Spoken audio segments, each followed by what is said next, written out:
that I can send Bitcoins to any of you without having to use any intermediary. So it's completely free in terms of intermediary in this network. It is private, non-anonymous. There's a misconception that that Bitcoin is anonymous. That's not true. It is private in the sense that you will not know that it's Juan Pablo sending Bitcoins, but you will know it's basically a string of characters sending these Bitcoins or receiving these Bitcoins. So in that sense, it's private. I'm not revealing my information, but everyone who is part of the blockchain, of the Bitcoin blockchain, can see that my address is sending or receiving Bitcoins. It's also a deflationary currency, which means that instead of currencies and making the value of the currency less valuable over time, this asset has it's capped to 21 million, and there's never going to be more than 21 million Bitcoins. So that makes it deflationary. Curious fact, the inventor of the blockchain and Bitcoin, it's called Satoshi Nakamoto. Nobody knows if it's a guy or a girl, it's a group of individuals, but he invented the currency, he invented the technology, and then he left. He disappeared from the earth. Also, as a curious fact, one Satoshi is the minimum unit of a Bitcoin, so 100 million Satoshis is one Bitcoin. Why is the Bitcoin an application? Like you say, okay, but it's digital currency, why is it useful? Well, when I was first getting involved in the blockchain and starting to learn about it, I read a book, and they had this case of a little girl in Afghanistan, and women cannot have bank accounts in Afghanistan. So this girl, she couldn't go out to educate herself, so she was studying everything online, and she developed these certain skills. She was able to code, she was able to develop programs, like software programs. And she realized that she could sell those services, but there was no way for her to get the money that she deserved for selling her services. And then she discovered Bitcoin. With Bitcoin, she started getting paid for her work, and she started actually buying computers and buying stuff for her family with Bitcoin. So even if for this girl who didn't have access to banks, this became her actual currency, the only currency that she could access. So that's why it becomes an application. And then it's also important to consider that there's 6.5 billion people in the world who don't have access to banks, to the banking system. So this is an application that can potentially serve all these 6.5 billion people. Another application that is becoming very popular and well known is smart contracts. There are different crypto assets or cryptocurrencies that you can program on and make smart contracts. What's a smart contract? It's basically a contract written on code, and it's in the form of if something happens, if a condition happens, then there's a result. Then there's something that executes itself. The smart contracts are self-executing, which means that there's no need for a human being interacting or saying, look, I want this to happen. Like the contract itself executes when the conditions happen. As you will see here, these are some logos of the main cryptocurrencies, or some of the cryptocurrencies that you can actually code and create smart contracts. The main one is Ethereum. It's also secure, very secure if written correctly. Why is it written correctly? In 2016, there was a company or a project called the DAO, the Decentralized Organization, and because they had some vulnerabilities in the code, it got hacked, and they lost like $50 million to a hacker. So if it's not written securely, you can lose money. Also last year, there was another project about in November last year, so a couple of months ago. These guys also had a bug in the program, had a bug in the code, and they lost $150 million. This time, no one stole the money. It was just lost in a wallet that nobody had access. So that's why it can be secure, but it's only if it's well written. And also it reduces cost because we don't have the many intermediaries involved in normal transactions. When you want to dispute a contract, you need to hire lawyers, you need to go probably to arbitration process. So with this, it's automatically executed. There's no cost in that sense. This is a very basic example of a smart contract. Let's say that Alan and Mary want to do a bet. Each of them contribute 5 Ether to the smart contract. Then the smart contract flips a coin, and depending on the result, this is what happens. So if the coin hits tails, then Alan gets 10 Ether, and Mary gets 0, and if it's heads, then Alan gets 0, Mary gets 10 ether. Why is this important? Because in this moment, if you want to make a bet like this, you need to be in front of the other person, you need to trust the other person, and you need to make sure that she or he has the ether. With the smart contract, you don't need to know who the other person is, you don't need to trust the other person can be in the other side of the world, and basically the contract is in charge of executing these instructions. If something happens, then there is this result. Another basic example is, let's say that now Mary wants to buy a car from Alan. And you have this smart contract that says if Mary sends 50 ether to the smart contract, then the smart contract executes itself and sends the 50 ether to Alan and changes the ownership of the car to Mary. In this case, once again, they don't have to even know each other. They don't have to trust each other. Today, if you want to buy a car, you need to go see the person, make sure that the car exists, that it's there. You need to do a lot of paperwork with smart contracts. It can be as easy as sending some ether to the smart contract. If you know what is written there, it will execute automatically, and you will have your car, the other person will have the ether. Same example, a little bit more complex. With Internet of Things, we have actually things communicating between themselves and with the Internet. So in this case, we had one layer of complexity, and the smart contract says if Mary sends 50 ether to the smart contract, and the car starts, so the car sends a signal to the smart contract saying, okay, the car works, then the smart contract executes itself, and you get 50 ether sent to Alan, and the car ownership is sent to Mary.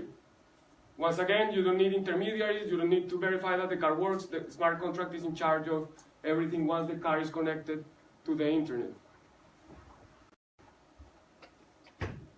One of the examples that I like the most of applications of the blockchain is for voting.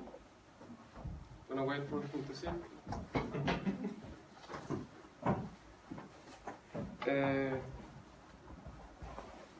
Great. So why I like the fact that blockchain can be used for voting? Because it's a completely transparent system. Let's say that we are about 20 people in this room and we want to vote if we turn off the lights or we leave them on. Once the first person starts voting, we all update the information, and in each of our ledgers, there's a vote that says, okay, I want the light to be on. Then the next person votes, all the ledgers are automatically updated, and it's completely transparent on who's voting for the light being on or off. And once again, you can keep privacy. So the fact that you know who's voting doesn't mean that you know the person who's voting, but you know that there's a person voting. You know that there's an address voting for either of the two cases. It is very efficient. You don't have to come here, let's say that we're voting here, you don't have to stand up and here and vote. You can just open your laptop and issue your vote.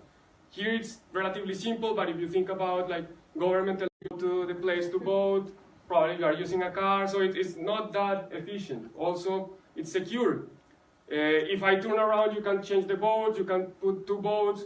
There's people counting votes in the real life voting. It is not that secure. You don't know if the people counting the votes are doing it right. Someone can just steal one of the boxes. Someone, as again, can use two votes. With this, it's completely secure, transparent, and also you get the results in real time. With today's votings, what happens is that you wake up, you go vote, and then at the end of the night, the government or the central entity says, okay, these were the results, and you basically need to trust. You need to, okay, yeah, I guess these people are being honest. But with the blockchain, you can make sure that that is what is happening. So that's why I like this example that much, this application. Another application is for medical records. For example, I have a hospital in Colombia where they have all my medical records. But what if something happens while I'm here in London and I cannot answer to the doctor because I lost consciousness? So in that case, if we had my medical records on the blockchain, each hospital in the world would have my records, and with a permit from me or from my family, they can access those records and have my medical history everywhere. So that's another potential application. Oh, this is a very nice one. I also like this one very much. It's to pay for utilities. So, for example, the energy chain, how it works is there's normally a generator that is generating energy. It can be a dam, it can be a coal plant, it can be whatever, like a farm of solar panels. They are generating energy. Then there's a company that transports that energy, that puts it in the city. There's these big towers, and they transport the energy from the generator to the city. Then there's the distributor who takes the energy from the city and put it in the different houses. And there's the agent who's actually the one selling you the energy and making the invoices, and making sure that managing all the complaints. So imagine there's like 4 intermediaries in this chain, and each of them are getting a cut. With the blockchain and a smart grid and obviously Internet of Things, you can have smart meters and you can have communities. I am very positive that this is going to happen anytime soon, that you're going to have communities that are all connected.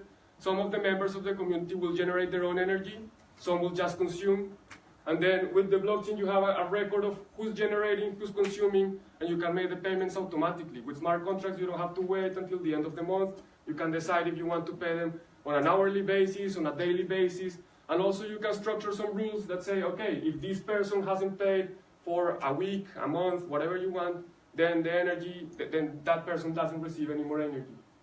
So this is much more efficient, much more transparent. You know who's generating, you know who's consuming, and there are not that many intermediaries in the chain just making money because they built these huge towers.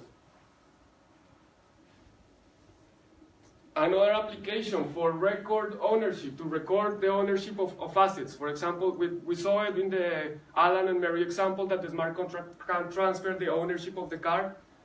I was watching a documentary probably around 4 years ago of the Brazilian jungle and how these people, they were cutting down the trees and they were selling the plots. So the government gave them a certificate, okay, this is your plot.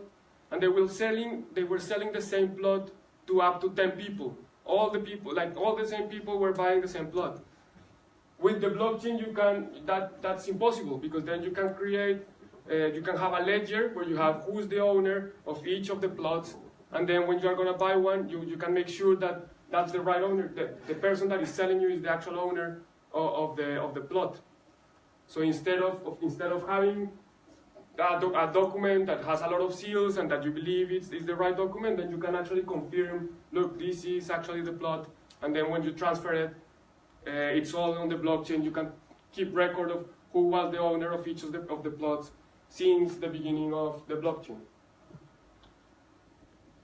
And finally, one of the most complex applications is the DAO. It's a decentralized and autonomous organization. How I see it, this is a combination between smart contracts, voting, and ownership, and I think it's the future of organizations. Instead of having companies, or maybe not instead, but coexisting with companies, with governments, with all kind of institutions, you're going to have a set of rules written on the blockchain, and you're going to have some interactions that are going to be all given, like structured in the blockchain in code. And that's how I see the future. Is it going to be a future? Well, who knows? There's a lot of challenges, as we will see, but I think that's where we are going. As we saw, there's plenty of applications. I could have gone for hours, just keep on going with different applications, but this technology is not perfect, and it has a lot of flaws and a lot of challenges. For example, the first challenge is scalability. You can make up to 7 transactions per second. With Ethereum, you can make between 15 to 20 transactions per second. With Visa is processing more than 20,000 transactions per second. So if you actually want Bitcoin to become the default mean to pay, then it's not going to happen anytime soon. I have to say as well that there's some of the smartest people in the world working on solving these challenges, and we will see, if we have time at the end, one of the ways that they are tackling the scalability problem. Similar to the scalability problem, we have the fees. In this moment, like 6 years ago, transacting in Bitcoin was completely free. You didn't have to pay anything to anyone. But now, because the blocks are limited, as I said, there's only 1 megabyte to put information, so you can only fit a certain number of transactions in each block. Not all transactions can be included in the blockchain. So in order to incentivize the people that are creating these blocks or that are verifying these transactions, now you need to actually send some fees. You need to actually pay some fees, and these fees last month they got up to almost £50 or $50 per transaction. So if you think that you're gonna pay a burger with Bitcoin, then the transaction can be even more expensive than the actual burger. So that's another challenge. This is more complicated to understand, but the whole point of Bitcoin and the blockchain is that it's decentralized. And because you need to invest in a lot of resources, there are a lot of computers trying to mine Bitcoins, trying to validate these transactions, and they are creating these pools of computers to create these transactions. So what happens is, only every 10 minutes you are getting rewarded for verifying these blocks, because there's so many people trying to validate transactions, the chance that you get it by yourself is so small that it's probably not worth it to just leave your computer trying to validate these transactions. But if you join one of these pools, then the pool distributes all the rewards among everyone who's contributing resources to mine these transactions. It's as I said, this is very complicated. If you don't understand, don't worry. It probably took me a long time to get to this point. But basically, the three biggest pools of miners have more than 50% of the hashing power, of the mining power of the network. So there is a risk that these people can decide what to do. They can get control of the network, of the blockchain. And one that is also related to, not related to centralization, but to mining, is that all these computers that are trying to verify transactions and that are trying to mine Bitcoin, they consume energy. And today the energy consumption of Bitcoin is equivalent to the energy consumption of a country like Denmark. So it's huge. There's farms of computers in China, in Russia, many countries in the world just mining Bitcoin. So it's a lot of energy, and that is, I believe, one of the challenges and one of the problems with Bitcoin and the blockchain. So now, Gavin asked me to talk about price. I don't like talking about price. Is Bitcoin a bubble? I have no idea, but I'm going to show you some evidence, some facts of things, like of the past. So this is Bitcoin in 2011. It went from 30 cents to almost $30. And when you growth, that's unsustainable. Then we have similar story, 2013. Bitcoin price went from $20 to almost $250, and then it crashed. Once again, you cannot have this is not sustainable. 2013 again, boom, same story. This is the previous graph. So you see, this is the first time in 2013, this is the second time in 2013. Bitcoin went up to almost $1,200, and then once again, it crashed. And this is Bitcoin today. This is actually today. There was a rebound recently in prices. You cannot see it. But what's important to know is that, look, these were the previous crashes. What is this? Nothing. Like, this in the long term, these crashes are irrelevant. I don't know where the price of Bitcoin is going. I have no idea if it's going to fall or if it's going to rise. What is going up? And I really don't care, to be honest. I cannot care less. Because if Bitcoin goes to zero tomorrow, the technology is still here. And as you saw, there's multiple applications for this technology. And that's the message that I wanted to give you today. Thank you.